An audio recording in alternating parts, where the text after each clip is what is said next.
I'm live. Hello, Joe Hart here from Vermont. I'm a person with disabilities, primarily invisible disabilities. It's been quite a while since I've live streamed. I'm trying to get back into the swing of things. One thing I've always done inconsistently, sporadically through all 11, 12 years is I've always had this hashtag this week in motorsports, and I'm trying to get back into that. That's one way to keep me at least focused on one sort of thing. Now it does take up a lot of my time, so then I lose touch with going to races live and things like that. But I'm going to try to get back into it, and and I am recuperating, as the note said. I've had a couple of really intense weeks recently. I had anyway. Let's do the introduction. I'm Joe Hart. I live in Vermont. I'm a person with disabilities, primarily invisible disabilities. I'm an advocate, mostly a self-advocate, but I will help anybody that needs help with advocating and things like that. The things I like to focus on is uh, persons with disabilities, invisible disabilities, Americans with Disabilities Act of 1990, companion animals, not service animals, companion animals, not service animals. And I like to do that all within the motorsports world. And, because of my disabilities, I tend to get all over the place and, but that's the way I do things. So anyway, I've had some fairly intense week. Oh, okay. So I live in Vermont, and I left January 2nd, and I hit the road, and I was trying to focus mostly on being a media credentialed personality, which I've formally have done a couple times the last few years, each of the last few years, and informally, dozens of times every year, every season since, probably 8-10 years ago. So I do it whether they give me the credential or not. I am a media person, and that's what I cover. I cover it. So anyway, I try to do that. So I left January 2nd, and every weekend since then until May 6th or thereabouts, I was at a motorsports event every weekend.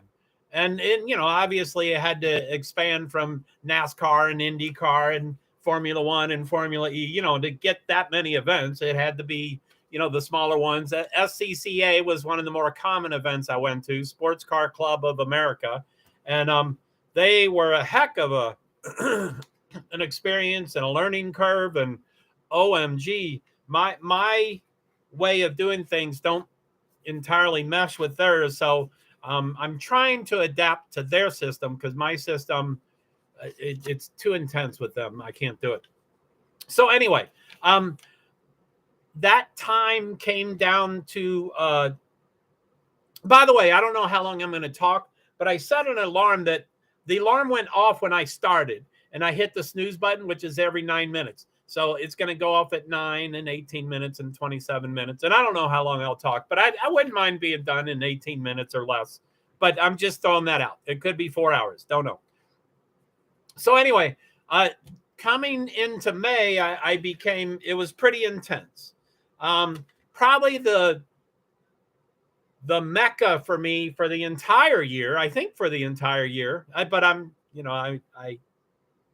I tend to focus in the here and now, and then a month from now I go, oh no, this is more important, so I think the mecca for the entire year was the Formula One Miami Grand Prix. And I tried my darndest to become a media person, and I talked to several teams, and I talked to a couple media outlets that would use me as one of their independent contractors. And I tried and tried and tried. And lo and behold, I went to the Miami Grand Prix. And it was an intense, I'm OCD. I like to see everything. I like to cover everything. I like to get there 4 days early. Well, I got there a week early. And I got I started seeing the circuit layout. The main event was Friday, Saturday, Sunday, May 6th, 7th, 8th. But I actually got into the circuit the week before, Tuesday, Wednesday, and Friday. So I went there for 3 days. All 3 days were like I said, I'm OCD. I can cover. I like to see layouts. I like to see. I mean, I just love all that stuff, and I like to cover that stuff. So all 3 days were 3+ hours. I was there for a long time. It wasn't open, but there was plenty of setup. There was plenty of still digging in the ground. They were doing a lot of stuff. So I did Tuesday, Wednesday, Thursday, Tuesday, Wednesday, Friday, and then I took off for a couple of days. And then the week of the event, which was Friday, Saturday, Sunday, they had a concert on Wednesday. So I went Wednesday. So I ended up going Tuesday, Wednesday, Friday, and then Wednesday, Friday, Saturday, Sunday. And it was really intense. The concert was pretty cool. I had no idea who the music was. I had no idea. I just cruised around. There was thunder showers, and I love rain as long as everybody's safe and no one gets hurt. So that was pretty cool. And then Friday, Saturday, Sunday was just intense. It was weird to just be sitting in a hallway, and half of the Formula One drivers are walking down the hallway, and I can snap some pics and stuff like that. And that was just intense. It was just an incredibly intense. And I would love to go into the direction of Formula One. I wanted to go in the direction of Formula E, and I still do, but they seem to be too spread out in the world, and not enough teams that hire enough people that could hire someone like me for disabilities. And, plus it's the work. Anyway, it seems like Formula One might be a better fit for me, but I don't know. I'm still open, So, but anyway, so, I wanted to do Miami, Montreal. I think I'm going to miss Montreal. I'm still recuperating emotionally. So Montreal, and then Coda and Mexico City. When I was checking in the Coda, it was way expensive. And then it ended up Mexico City was cheap. With the flights were cheaper and hotels are nothing. To do that than to do Coda. And I was like, oh my golly, maybe I should do Mexico City. So anyway, that was my plan, to do all 4 of those. I've only, I'm 1 for 1, and there's 3 more to go, but I'll see how that goes. The people that I was, kind of guaranteed that I would have media credentials, I haven't been communicating enough with them, and they're not following up with me. And so anyway, I'll see how that goes. Anyway, so that was 5, May 6th through 8th, really intense. Immediately, I left to Indianapolis Motor Speedway for Indy 500. This is May, the hashtag this is May. I was guaranteed credentials by the president, Doug Bowles, or I guess now that Roger Penske, I think there's slightly different titles, but he's still phenomenal and still running the place. So, they had the Indy GP Grand Prix the week before, or 2 weeks before. Anyway, it is, quite a, it is quite a bit of couple weeks, it's not a month anymore, because of COVID and other things. They've shortened it a bit and then taken a couple days out as days off and stuff, but it's still pretty intense. Anyway, as I'm making the trip, and as I had sent emails and I got no responses from them, and I'm like, I don't think this is going to happen. I don't think I'm going to get my credentials. So I had a game plan of what I was going to do and all this stuff. And so I showed up, and I knew for sure I was not going to get it, but I went to the counter acting like I was going to get it. And it took, 5 to 7 to 9 minutes to figure out anything, but it was there for me. So I picked it up, and I'm like, OMG. And so I was intensely high for, that was May 13th through 15th. I think that's Thursday through Saturday, and the race is on Saturday. So I was doing really well then. And I travel with a companion animal. I travel with my cat. So I'm always looking for 9. How come my alarm didn't go off? So I'm always looking for shade for my animal, because 20 minutes in the sun, so I asked them, they couldn't do anything about it. And I was like, okay, all right. And so I tried to start looking for myself, and it's nearly impossible.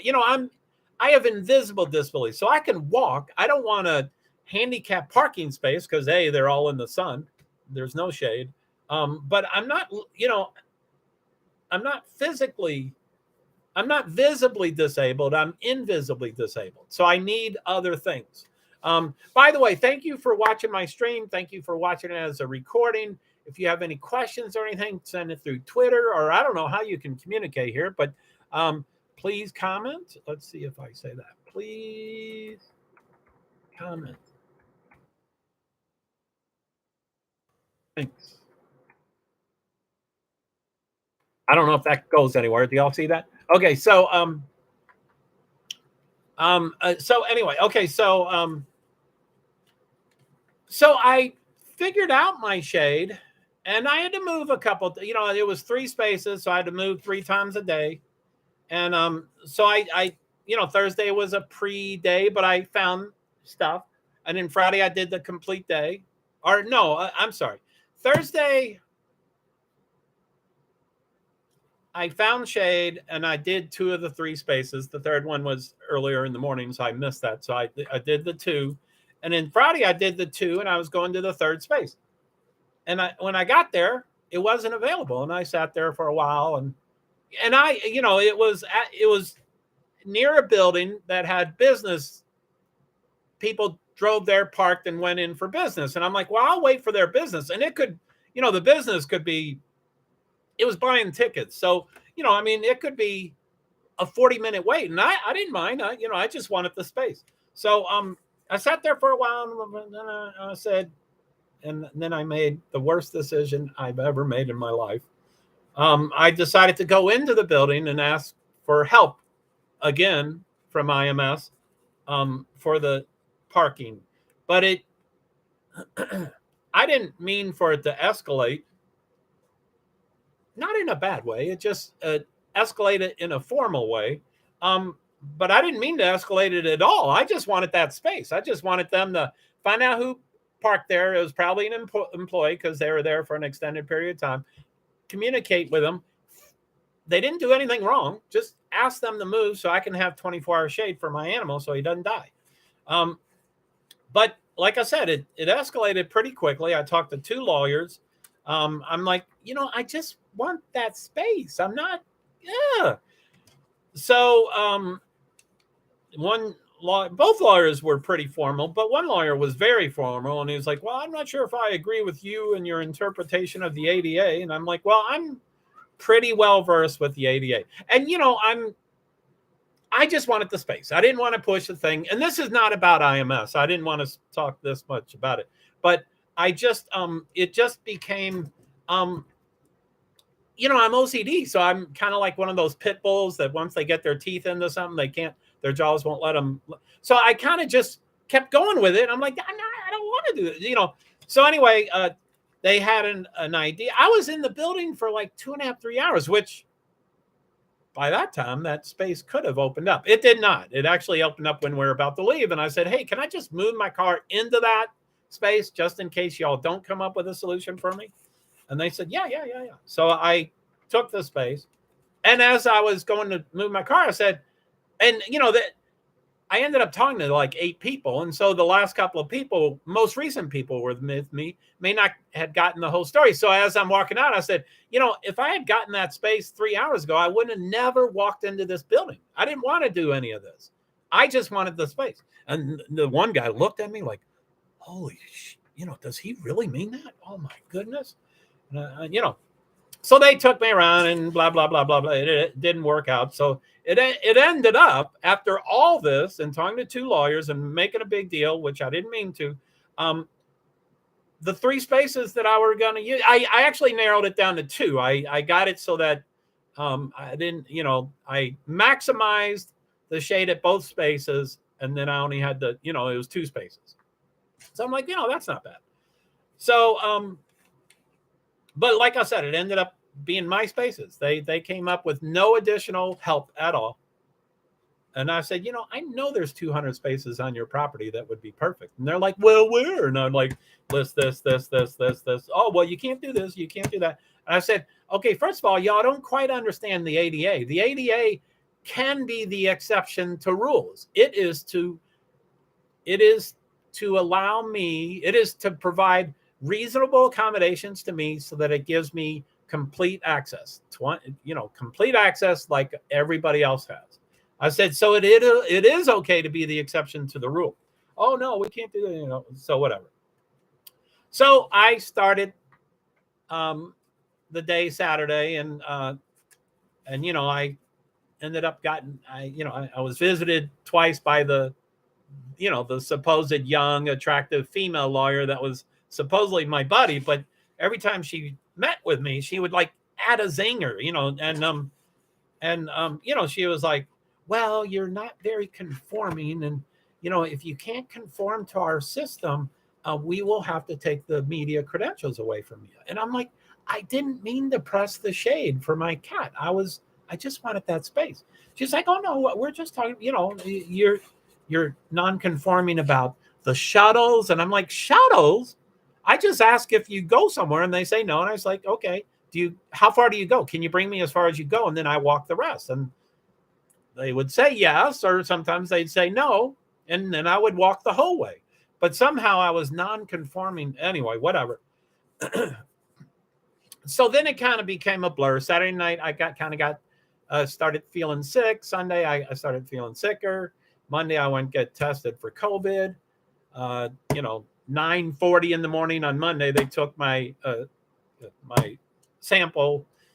Little more than 27 hours later, I was I was positive for COVID, and then I was gonna run. I was like, okay, they're being a bully. I don't want to bail on them and act like I can't handle it. So I bail because of COVID. I don't need an excuse. I just bail. So I bailed. Tuesday at noonish, I'm finding out, and so I'm like, okay, within 24 hours, I'm going to be back in Vermont after January 2nd. So this is January 2nd to May 18th. This is 4.5 months that I'm on the road, and I don't know why my alarm didn't go off. Does anybody know why my alarm did not go off? Do not disturb when you're. Oh, God damn it! Why didn't this shit work?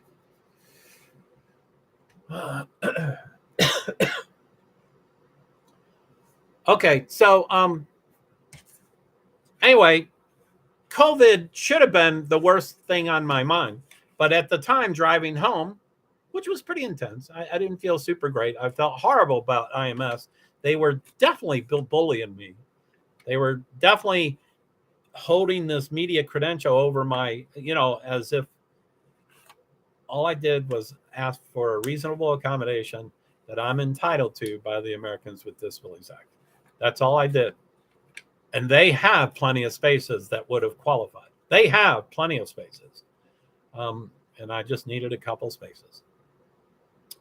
So I'm driving home, blah, blah. It takes, 12 hours or 14 hours or, the whole cycle is about 24 hours. So I'm getting home right before noon. So I walk up to my apartment, and there is something on my door that just floored me. And it removed the COVID as a priority. It removed the IMS bullying as a priority. This was the only thing I was hyper-focused. And it was devastating. It was an eviction letter that was a month old. And then over the next couple of days when I went over, which, the date to leave was in about 5 days. I'm like, I can't leave in 5 days. I don't know where I'm going, And so over the next few days when I went through my mail, which, that's not super responsible to leave for 4.5 months and do nothing with your mail. I did nothing with my mail. Nothing. Absolutely nothing. I've gone away for extended period of times. I did try to ask a neighbor to do it once. He didn't do it to my liking. I was asking him to please open up all my mail. Some mail looks like junk mail and is not, and some looks like real mail and it's junk mail. I just wanted him to make sure, just please open everything. And if it's a secret love letter, I don't care. Read it. Just open everything. And he wouldn't do it. He was like, I can't open all your mail. Sorry. And he missed, we missed a couple things because of that. So I was going to get my ex-wife to do it, and she said she would, and then she forgot or didn't follow up. And so anyway, that was so yeah, when I left IMS driving home, I said, I'm extreme. I'm extreme. I know I'm extreme. I will never be an advocate again. I will never go to motorsports events again. I will never be a media personality again, credentialed a media, and I was just like, they screwed me. They screwed me for life. And so anyway, golly, I didn't get to talk about anything about this week in motorsports. 20 minutes. Woo-wee, doggy. Okay, this week in motorsports, these are in no particular order. They were in order, but it seemed like a weird one. IndyCar and IMSA and Masters Historic is at Detroit GP. NASCAR Cup and NASCAR Truck are at WWT Raceway.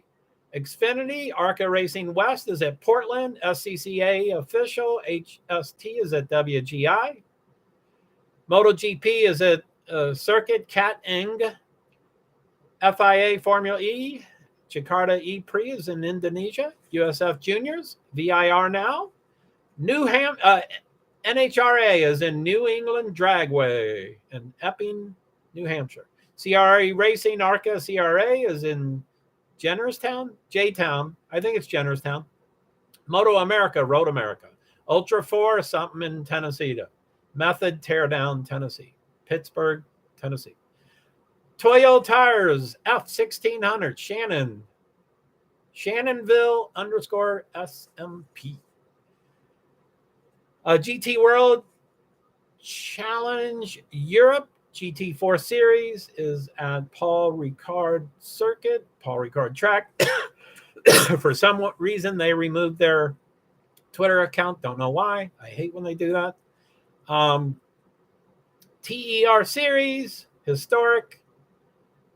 ERT, ART is all at Rally Chablais. I don't know how to say it. Switzerland. Official WRC is Rally Italy, kinda. I don't think that's the Twitter handle.